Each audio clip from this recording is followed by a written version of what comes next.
샬롬, 반갑습니다. 박천종 목사입니다. 지난 한 주도 주님 은혜로 평안하셨나요? 지난주에 이어 오늘도 이렇게 함께하게 되어 또 기쁘고 또 감사하게 생각합니다. 우리는 지난주에 십자가에 대해서 함께 나누었습니다.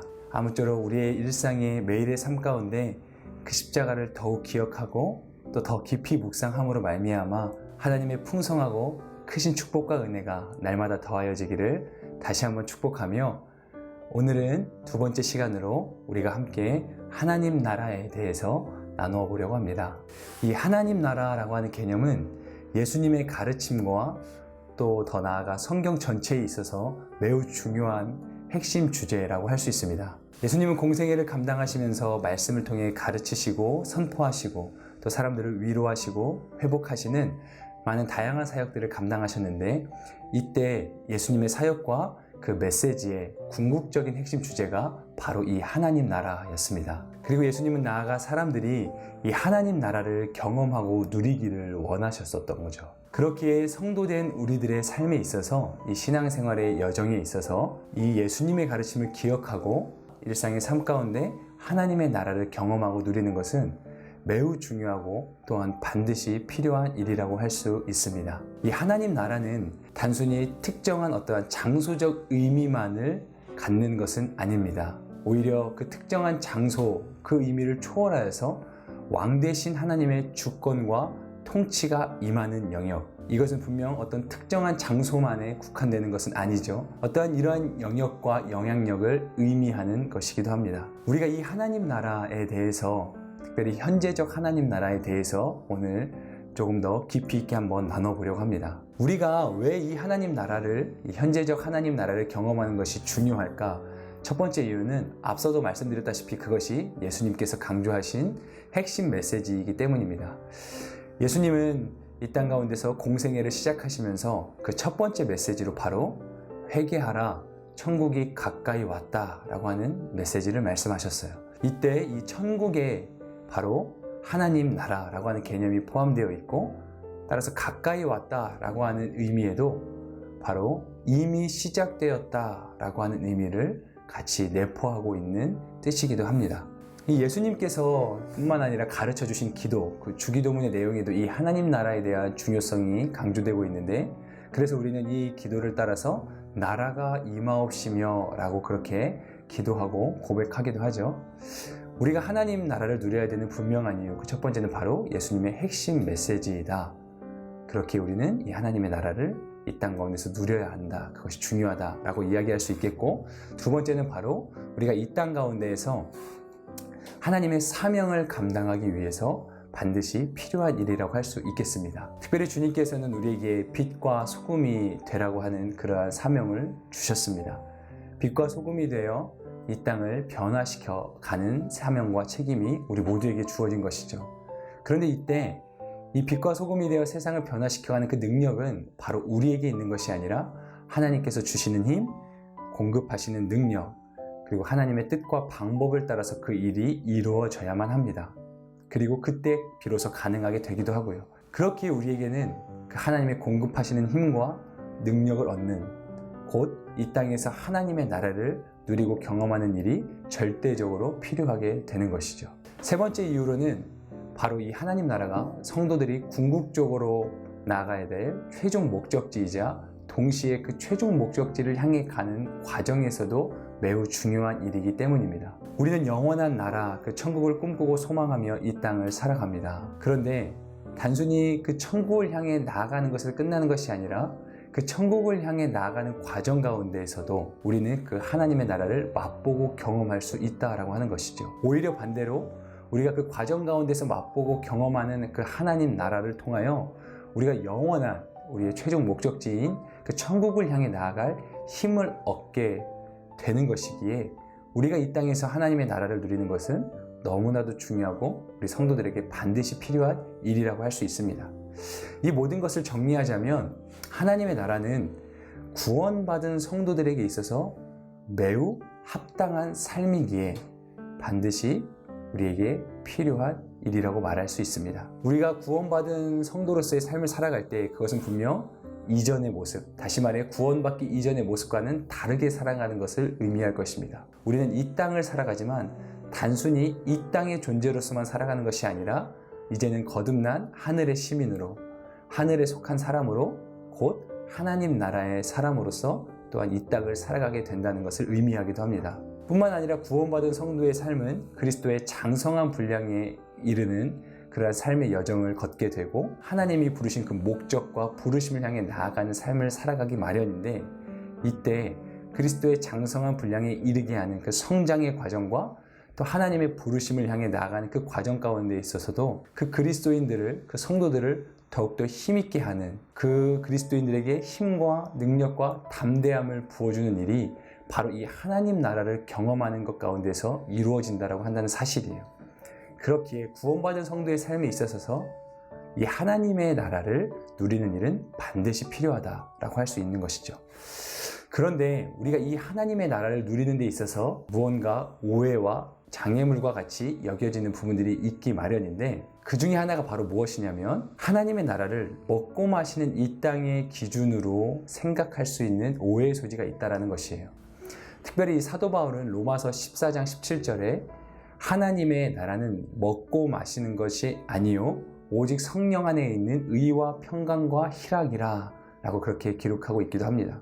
그러니까 우리가 하나님의 나라를 이해할 때 먹는 것과 마시는 것으로 이해해서는 안 된다라고 하는 것입니다. 잘 먹고 잘 입고 잘 사는 것이 하나님의 나라를 누리는 것이 아니다라고 하는 것이죠. 우리는 잘 먹고 잘 입고 잘 사는 것을 축복받은 삶이라고 여기고, 그것이 곧 하나님의 나라를 누리는 삶이라고 여기기 쉽습니다.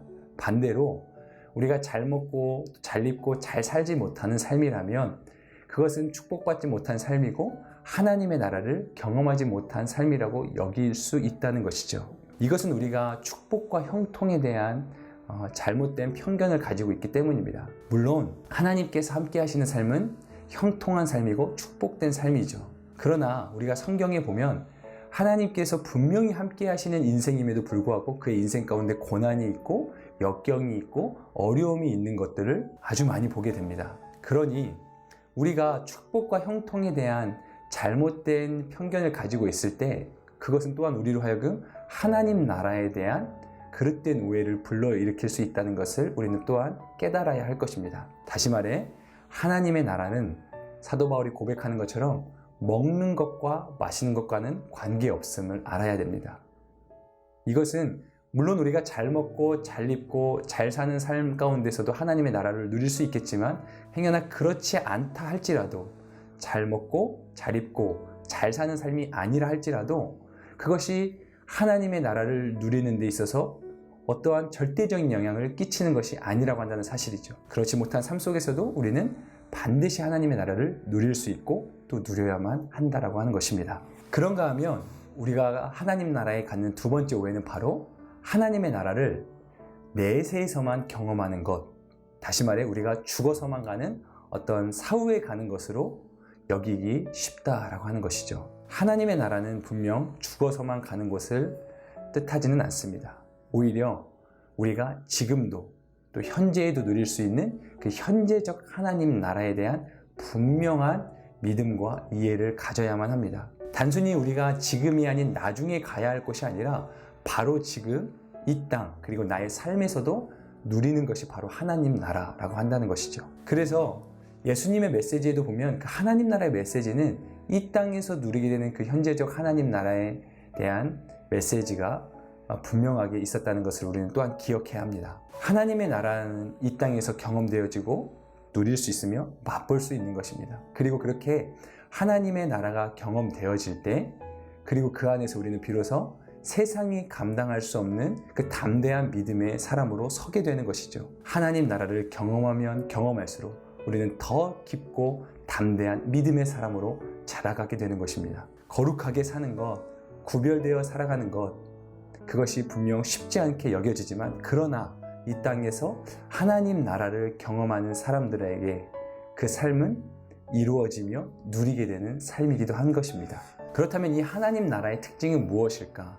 바꿔 말해 우리가 하나님 나라를 경험할 때 나타나는 특징은 무엇일까를 생각해보면, 앞서 말씀드렸던 그 사도 바울의 고백을 다시 한번 우리가 떠올릴 필요가 있는데, 하나님의 나라는 먹는 것과 마시는 것이 아니라 오직 성령 안에 있는 의와 평강과 희락이라고 한다는 것이죠. 그 첫 번째 특징이 바로 의입니다. 이때 의란 어떤 도덕적으로 완전하고 흠이 없는 것을 말한다기보다는 하나님과의 올바른 관계를 말합니다. 하나님과의 올바른 관계 안에서 그렇게 하나님을 더욱 알아가고 그분을 닮아가는 삶을 말하는 것이죠. 하나님과의 관계가 온전할 때에야 비로소 하나님께서 우리 가운데 찾아오셔서 우리를 다스리시고 통치하실 수 있는 겁니다. 하나님과의 관계가 온전하지 못한데 그분이 우리를 다스리고 그분이 우리를 통치할 수 있다? 이것은 조금은 이치에 맞지 않는 일이겠죠. 그렇게 우리는 하나님의 나라가 먹는 것과 마시는 것이 아닌 하나님과의 올바른 관계 가운데서 누려지는 삶이다 라고 한다는 것을 기억해야 합니다. 그리고 그로부터 더욱더 그분을 닮아가는 삶을 살아가게 된다는 것이죠. 여러분, 이 땅을 살아갈 때 우리 눈에 모든 것이 형통하게 보여도 정작 그 인생이 하나님과의 올바른 관계 안에 있지 않다라고 한다면 그것은 마치 그 축복은 모래 위에 지어진 집과 같아서 매우 위태롭고 위험한 축복이 될 수 있다라고 하는 것이에요. 오히려 잘 되고 형통한 그 일이 그 인생에게 있어서는 매우 위험하고 위기가 될 수 있다라고 하는 것입니다. 그런가 하면 하나님 나라를 경험하는 것에 나타나는 두 번째 특징은 바로 평강입니다. 이것은 하나님과의 올바른 관계 안에서 얻게 되는 바로 내적인 표징을 말합니다. 우리가 종종 샬롬이라고 인사하지 않습니까? 이 인사의 의미는 하나님의 평안을 바라며 축복하는 인사이죠. 우리가 하나님의 나라를 누리게 될 때 바로 이 평안을 누리게 된다라고 하는 것입니다. 특별히 이 평강은 나와 하나님과의 관계, 그리고 나와 이웃과의 관계, 그리고 나와 내 자신과의 관계, 우리의 어떤 삶의 근간을 이루는 이 어떤 모든 관계 영역에 있어서 무엇 하나 모나지 않고 원만한 상태를 이루는 것을 의미하기도 합니다. 다시 말해 이 평강을 누리게 된다는 건 상황과 환경이 변해서 그래서 평강을 누리게 된다기보다는 어떠한 상황을 마주하든지 간에 그 상황을 마주하는 나의 내면에 하나님의 절대적인 평강이 지배적인 상태를 말하는 것이죠. 그렇기에 어떠한 상황과 환경을 마주한다 하더라도 모든 것이 모나지 않고 원만한 상황 가운데 있게 되는 것입니다.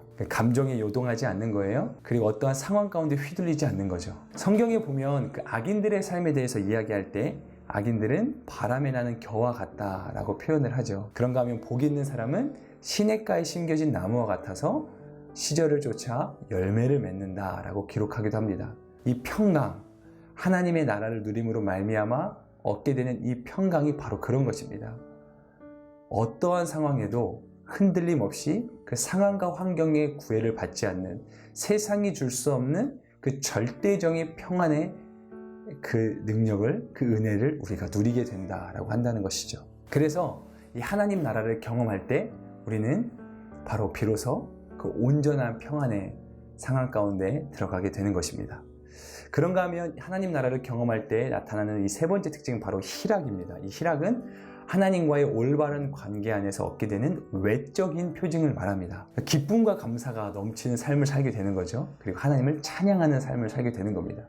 이것이 표현되고 고백되는 그러한 삶, 그것이 바로 희락을 누리는 삶을 말합니다. 이 희락은 어떠한 제한적 기쁨이나 조건적 기쁨이 아닙니다. 무언가 내게 주어지고 어떠한 상황이 돼야만 누리는 기쁨이 아니라 이건 역시도 초월적인 기쁨을 이야기하는 거죠. 그래서 성경에 기록된 항상 기뻐하라 라고 하는 메시지가 더 이상 불가능의 영역이 아니라 진정 우리 삶 가운데 누려지는 그 축복을 얻게 되는 것입니다. 여러분, 바울이 감옥에서도 하나님을 찬양할 수 있었고 그가 어떠한 그 모진 핍박과 고난 가운데서도 여전히 기뻐하라고 권면하며 하나님을 찬미할 수 있었던 것은 바로 이 하나님 나라를 누리는 데서 오는 이 희락의 능력과 그 은혜가 그의 삶 가운데 있었기 때문이라는 것이죠. 여러분, 우리는 쾌락을 쫓는 인생이 아니라 하나님의 희락을 추구하는 인생을 살아가야 합니다. 그 쾌락을 쫓아서 허둥지둥 달려가는 인생이 아니라 하나님의 희락을 소망하며 간구하며 그리고 마침내 허락하시는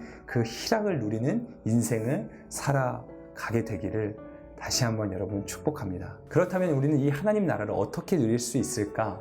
또한 그것이 중요할 텐데 첫 번째는 바로 날마다 성령 안에 거하며 성령의 인도하심을 구할 때 우리는 그 하나님 나라를 누리게 된다는 거예요. 말씀 가운데 성령 안에 있는 의와 평강과 희락이라고 기록하죠. 하나님의 나라는 어떤 인간의 공로나 의지나 이성이나 노력으로 얻어지는 것이 아니라 바로 하나님의 역사, 성령의 역사 가운데 그 성령 안에서 주어지는 삶이기도 합니다. 그렇게 우리가 해야 될 것은 날마다 성령 안에 거하기를, 그 하나님의 인도하심, 그 성령의 인도하심을 따라 살기를 힘써야 된다라고 하는 것이에요. 우리의 삶의 문제가 찾아왔을 때 그것을 막 내 힘으로 해결하려고 발버둥치는 삶이 아니라 오히려 우리가 할 수 있는 유일한 일이라고 한다면 바로 하나님 안에 거하는 것, 그 전능자의 그늘 아래 머물기를 힘쓸 때 우리는 비로소 하나님 나라를 경험하고 누리게 된다는 것입니다. 성령님을 의지하는 거예요. 성령님을 구하고 또한 날마다 성령의 인도하심을 따라가는 삶을 살아가는 겁니다. 또한 이것이 어떻게 가능하겠습니까? 말씀과 기도 가운데 우리의 삶을 드리는 것이죠. 하나님의 말씀을 통해서 하나님의 영인 성령의 역사하심을 우리가 간구하고 분별하고 구할 수 있게 되는 것이죠. 뿐만 아니라 우리가 간절히 기도함을 통해서 그 성령의 역사를 또한 우리가 누리게 된다는 것, 이 말씀과 기도의 중요성을 다시 한 번 더 말씀드립니다. 그런가 하면 하나님의 나라를 어떻게 경험하는가? 두 번째는 바로 이 땅의 것이 아닌 하늘을 소망하며 살아갈 때 우리는 하나님의 나라를 경험한다는 것이에요. 이것은 곧 사람이 아닌 하나님을 더욱더 의지하는 것이고 상황과 환경이 아닌 하나님을 크게 바라보는 것을 의미합니다. 여러분, 문제가 생길 때, 삶의 어려움이 찾아올 때 무엇을 더 크게 보고 계십니까? 우리가 하나님의 나라를 누리기 원한다면 그 무엇보다, 사람보다, 환경보다, 심지어 내 자신보다 우리는 하나님을 더 크게 바라볼 수 있어야 됩니다. 끝으로 세 번째는 어린아이와 같은 영적 순수성을 가질 때 하나님 나라를 누리게 된다는 것이에요. 예수님은 이 천국에 대해서 말씀하시면서 이렇게 말씀하시죠. 어린아이와 같지 않으면 천국에 들어갈 수 없다. 그리고 천국은 이런 자들의 것이다 라고 예수님 말씀하셨어요. 어린아이의 특징이라고 한다면 먼저는 호기심일 겁니다. 어린아이들은 끊임없이 무언가에 호기심을 갖죠. 그 호기심은 바로 관심을 뜻하기도 합니다. 그러니까 우리가 과연 하나님에게 얼마나 많은 관심을 갖고 있냐라고 하는 것이죠. 또한 두 번째 어린아이의 특징은 바로 이 순수성입니다. 달리 말하면 수용성이라고도 할 수 있겠고 또 의심 없이 믿는 마음, 그 믿음이라고도 할 수 있겠는데 오히려 우리는 어른이 되어갈수록 굉장히 현실적이 되어가죠. 꿈을 잃어버리고 굉장히 현실적인 문제에 급급해지기 마련입니다. 그리고 하나님에게 관심을 갖기보다 내 문제, 또 나에게만 집중하는 그런 이기적인 사람이 더욱더 되어가기도 하는데, 그래서 하나님은 주님은 말씀하시는 거죠. 하나님 나라는 어린아이와 같은 자들의 것이다. 바라고 소망하기는 저와 여러분들이 어린아이와 같은 마음, 곧 하나님에 대한 관심을 가지고 또 그런 어떠한 영적인 수수성을 가짐으로 말미암아 이 땅에서도 하나님의 나라를 풍성하게 누리게 되기를 축복합니다. 오늘은 우리가 하나님 나라에 대해서 좀 이야기를 해보았습니다. 이 짧은 시간 안에 이 워낙 중요한 메시지를 나누려고 하니 여러분들 어떠셨는지 모르겠습니다. 저에게는 어떤 한 가지 간절한 꿈과 같은 소원이 있는데 그게 뭐냐면 바로 정말 진정한 하나님의 사람이 되는 거예요. 물론 그것은 여러분들도 마찬가지일 거라고 생각하는데 마치 이런 거죠. 누가 나를 만나고 누가 나와 또 대화를 하고 누가 나를 보던지 간에 그 사람이 나를 만나고 나와 대화함으로 나와 또 함께함으로 말미암아 거기서 하나님을 느끼고 만나게 되는 삶. 여러분 생각만 해도 너무나도 영광스럽고 또 복된 삶 아니겠습니까? 근데 그러한 삶이 어떻게 가능할까? 어떤 나의 선행과 나의 의지와 내가 아무리 경건을 추구한다 한들 그런 것들이 가능한 것은 아니겠죠. 바로 이 하나님 나라를 누리는 인생을 살아갈 때 바로 우리는 그러한 온전한 영적인 축복의 통로의 삶을 살게 될 것입니다. 오늘 이 강의를 통해 함께하는 모든 여러분들 가운데 그 놀라운 축복, 바로 하나님 나라를 경험함으로 말미암아 세상 가운데 예수님을 바로 보여주고 또한 하나님의 그 영향력, 하나님의 살아계심과 임재를 고스란히 흘려보낼 수 있는 그 영적 축복의 통로의 삶이 되시기를 축복하며 오늘 두 번째 시간 하나님 나라에 대한 나눔을 이것으로 마치려고 합니다. 여러분들 한 주간도 건강하시고 또 우리 다음 주에 다시 만나도록 하겠습니다. 평안하세요. 샬롬.